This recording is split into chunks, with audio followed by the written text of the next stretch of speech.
Assalamualaikum warahmatullahi wabarakatuh. Baik, sekarang kita mulai masuk analisis-analisis. Yang pertama, tentang popularitas yang disebut populer tadi. Indikatornya populer itu secara umum ya, cirinya populer atau tidak itu biasanya 4. Banyak dilihat, banyak dikonsumsi, banyak tampil di media, banyak diomongkan dan didengar. Jadi itu 4 cirinya. Mana yang paling banyak diomongkan, dia mencapai popularitas. Dia sampai pada level budaya populer. Apa saja, bahkan berita itu. Kalau sudah nyampe budaya populer itu sudah analisis tidak karu-karuan ngalor ngidul, yang penting orang seneng.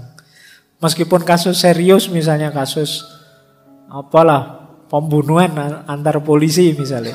Oh itu kan sekarang jadi pop, diomongkan di mana-mana sampai muncul meme-meme, gambar kartun-kartun, gambar lucu-lucu. Itu derajatnya sudah populer.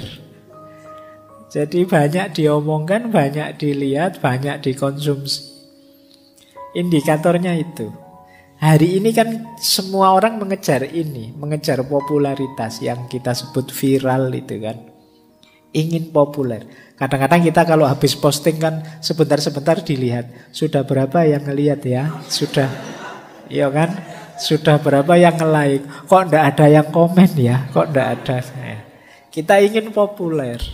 Jadi karena indikatornya memang itu. Berapa banyak dilihat, berapa banyak masuk media, berapa banyak dikonsumsi, didengarkan orang. Jadi budaya populer itu kebenaran yang dasarnya adalah benarnya orang banyak. Jadi semakin banyak diakses orang, semakin banyak dilihat orang, itu dianggap dia semakin benar, semakin baik.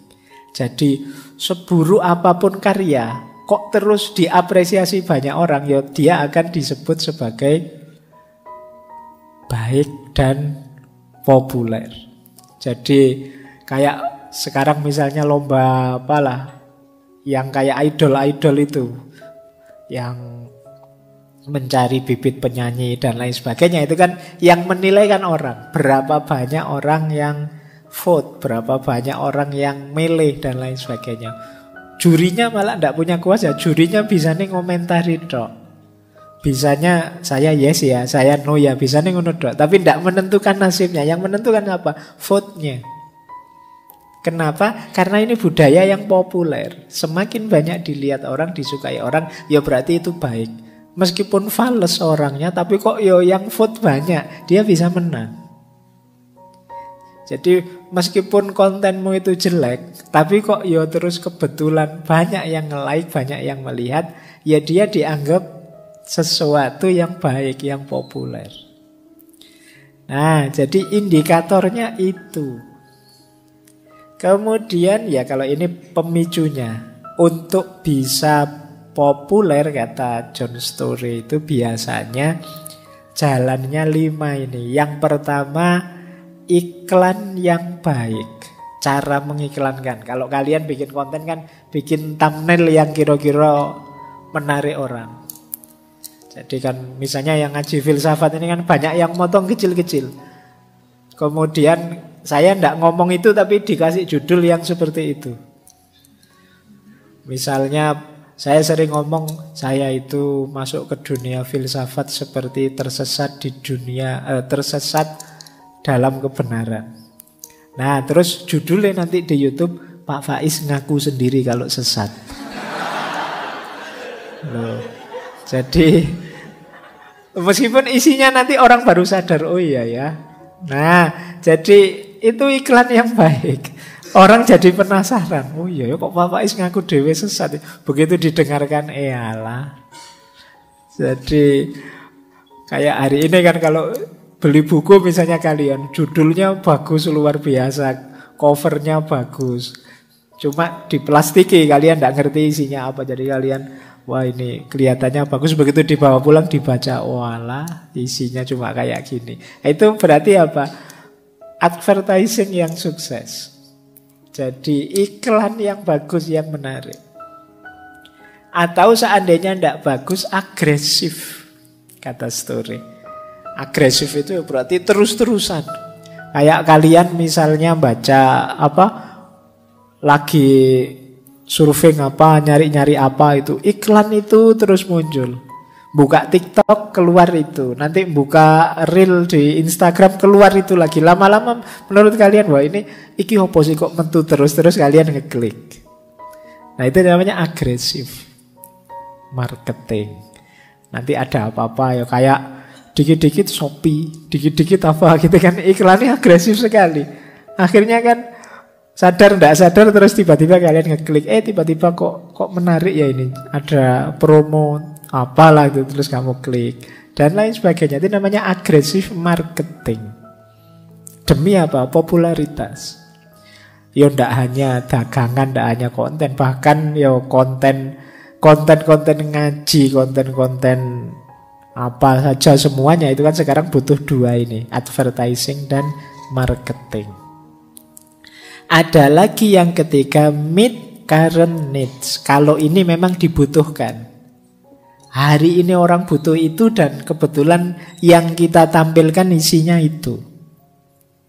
Berarti ini memenuhi kebutuhan kita. Meet current needs.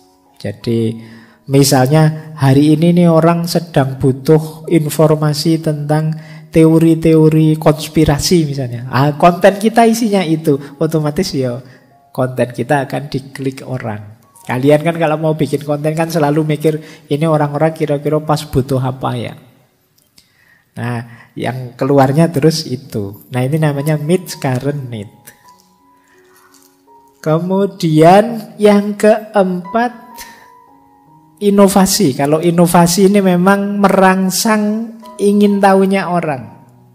Ada hal baru yang ditawarkan, ini namanya inovasi. Ya inovasi membuat orang ingin tahu. Dan yang terakhir, collective consciousness.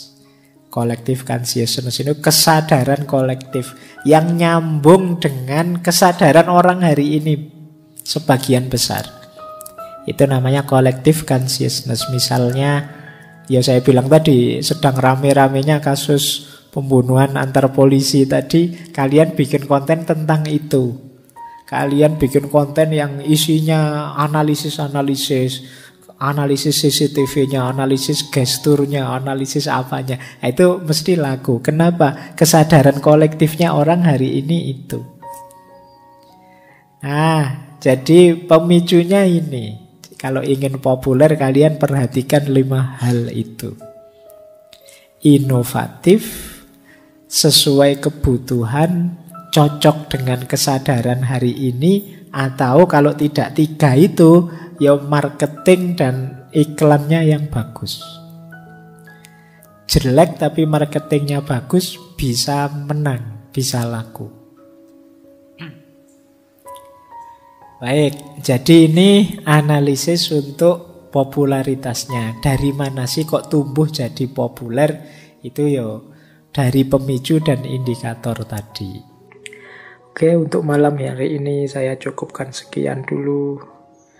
Mohon maaf kalau ada yang kurang berkenan, mungkin 1-2 kekurangan apa, mohon dimaklumi. Kalau ada kekhilafan, kealpaan yang teman-teman ngerti benernya seperti apa, ya silahkan disampaikan. Kurang lebihnya mohon maaf. Wallahul muwaffiq, wallahu a'lam bissawab. Wassalamualaikum warahmatullahi wabarakatuh.